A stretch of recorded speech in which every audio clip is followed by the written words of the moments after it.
राजस्थान में 2 सीटों पर उपचुनाव होने हैं। ऐसे में बीजेपी एकजुट होकर चुनाव प्रचार करने के बजाय आपसी लड़ाई में ज्यादा उलझी नजर आ रही है। बीजेपी की प्रदेश इकाई में आंतरिक खींचतान जारी है। पार्टी के कई नेता इस बात को लेकर अभी से लड़ रहे हैं कि अगली बार के चुनाव में मुख्यमंत्री पद का चेहरा कौन होगा। बीजेपी प्रदेश अध्यक्ष सतीश पूनिया ने अपने जन्मदिन के बहाने अपने समर्थकों और पार्टी कार्यकर्ताओं की हजारों की भीड़ जमा की थी। पूनिया शायद आलाकमान को यह दिखाना चाहते थे कि राजस्थान में उनकी भी पकड़ किसी से कम नहीं, लेकिन जब उनके इस शक्ति प्रदर्शन के बारे में सवाल किया गया तो वो इसे कार्यकर्ताओं का प्यार बताने लगे। साथ ही ये भी कह दिया कि राजस्थान की कमान थामने के दावे चाहे जो भी करे, लेकिन होगा वही जिसे आलाकमान ये जिम्मेदारी सौंपेगा।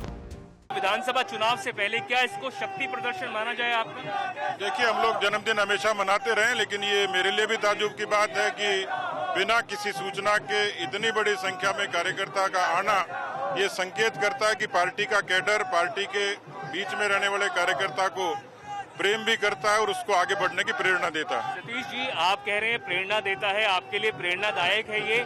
दूसरी तरफ पूर्व मुख्यमंत्री वसुंधरा राजे कह रही हैं कि उसी को मुख्यमंत्री बनने का मौका मिलेगा जिसको लोग चाहेंगे, तो कैसे देखते हैं?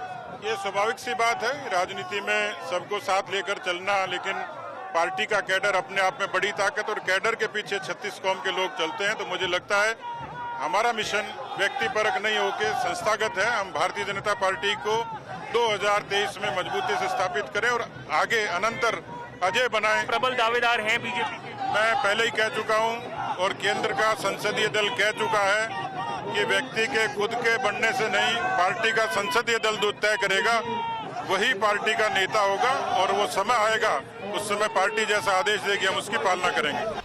सतीश पूनिया ने बिना नाम लिए ही वसुंधरा राजे को ये बताने की कोशिश की कि अब राजस्थान में बीजेपी की बागडोर सतीश पूनिया से कोई और छीन नहीं सकता। उधर वसुंधरा राजे भी कुछ दिन पहले ही एक्शन में आ चुकी हैं।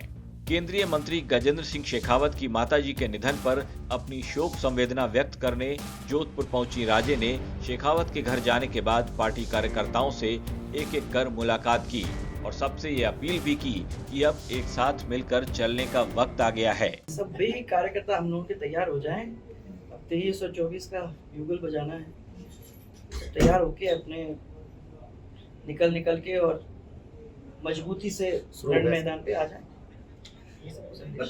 आपके भाजपा में तो दावेदार, मुख्यमंत्री के दावेदार दर्जन भर हो गए हैं।